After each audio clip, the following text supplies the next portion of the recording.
जावेद अख्तर की शिकायत पर कोर्ट ने भेजा कंगना रनौत को समन।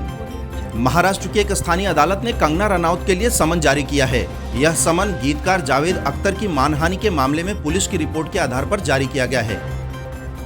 पुलिस ने अदालत को बताया था कि मामला मानहानि का है। गीतकार ने यह आरोप लगाया है।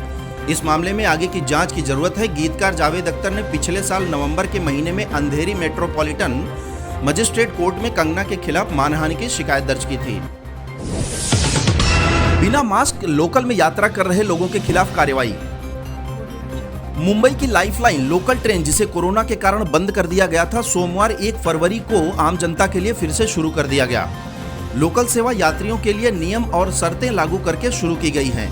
हालांकि कोरोना की घटनाओं में कमी आई है, लेकिन लोकल यात्रा के दौरान फेस मास्क पहनना और सामाजिक दूरी के नियमों का पालन करना अनिवार्य कर दिया गया है। हालांकि कई यात्री बिना मास्क के यात्रा कर रहे हैं। रेलवे पुलिस ने ऐसे कई यात्रियों के खिलाफ कार्रवाई की है। रेलवे पुलिस ने सोमवार को स्टेशन पर पहुंचे 571 यात्रियों के खिलाफ कार्रवाई की। देश के लिए मॉडल बन सकती है नासिक की टायर वाली मेट्रो। केंद्रीय वित्त मंत्री निर्मला सीतारमण ने बीते सोमवार को आम बजट पेश कर दिया है। इस दौरान उन्होंने नासिक मेट्रो के लिए 2092 करोड़ रुपए का प्रावधान किया है। अब महाराष्ट्र के पूर्व मुख्यमंत्री देवेंद्र फडणवीस का मानना है कि अन्य मेट्रो परियोजनाओं से अलग टायर पर चलने वाली यह मेट्रो देश के अन्य शहरों के लिए मॉडल बन सकती है। आप सभी को हम यह भी बता दें कि देवेंद्र फडणवीस के कार्यकाल के दौरान 28 अगस्त 2019 को राज्य मंत्रिमंडल ने नासिक के लिए मेट्रो नियो परियोजना को हरी झंडी दिखाई थी। अब बीते कल आम बजट में इस मेट्रो के लिए वित्तीय प्रावधान कर दिए जाने से इसके पूरा होने की उम्मीद बढ़ गई है। आज गाजीपुर पहुंचेंगे शिवसेना नेता संजय राउत, बोले जय जवान जय किसान। कृषि कानूनों को वापस करने की मांग पर अड़े किसान संगठनों में अब 6 फरवरी को देश भर में 3 घंटे का चक्का जाम करने का फैसला लिया है।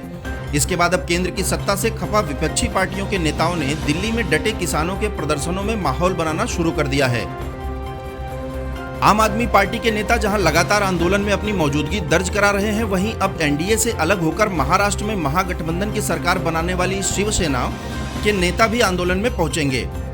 शिवसेना के वरिष्ठ नेता और राज्यसभा सांसद संजय राउत ने ट्वीट के जरिए घोषणा की है कि वह आज दोपहर 1 बजे किसानों के आंदोलन में पहुंचेंगे। ड्रग्स मामले में गिरफ्तार दाऊद के करीबी चिंकू पठान की बिगड़ी तबीयत, अस्पताल में भर्ती। ड्रग्स मामले में नारकोटिक्स कंट्रोल ब्यूरो यानी एनसीबी की ओर से गिरफ्तार किए गए ड्रग्स तस्कर चिंकू पठान की तबीयत अचानक बिगड़ गई। उसके बाद उसे मुंबई के जेजे हॉस्पिटल में भर्ती कराया गया। चिंकू पठान अंडरवर्ल्ड डॉन दाऊद इब्राहिम का करीबी और गैंगस्टर करीम लाला का पोता है।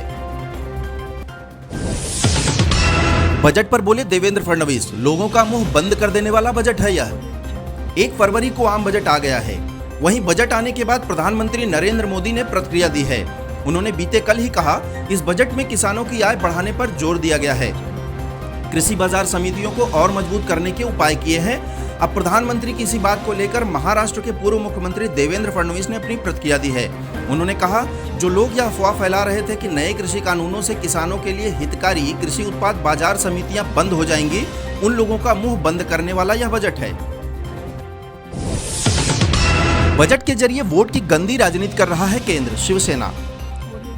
शिवसेना ने मंगलवार को दावा किया कि केंद्रीय वित्त मंत्री निर्मला सीतारमण ने बजट में उन कुछ राज्यों के लिए बड़े पैकेज की घोषणा की है जहां आगामी कुछ महीनों में चुनाव होने हैं।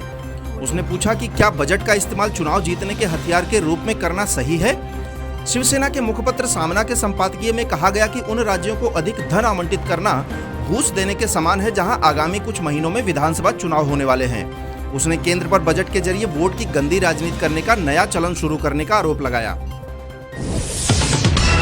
एनसीबी ने माही में मारा छापा, 15 लाख की एमडी ड्रग के साथ 3 लोग हिरासत में। नारकोटिक्स कंट्रोल ब्यूरो ने माहिम स्थित फ्लैट में छापा मारकर 15 लाख रुपए की एमडी ड्रग बरामद किया है। एनसीबी ने घटनास्थल से 3 लोगों को हिरासत में लिया है। तीनों से गहन पूछताछ चल रही है।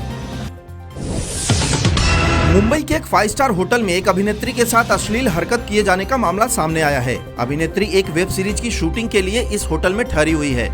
यह घटना तब हुई जब अभिनेत्री शूटिंग खत्म कर वॉशरूम गई थी। वैलेंटाइन डे पर धोखे से रहे सावधान, फ्री गिफ्ट कार्ड वाले लिंक पर ना करें क्लिक, पुलिस ने किया अलर्ट।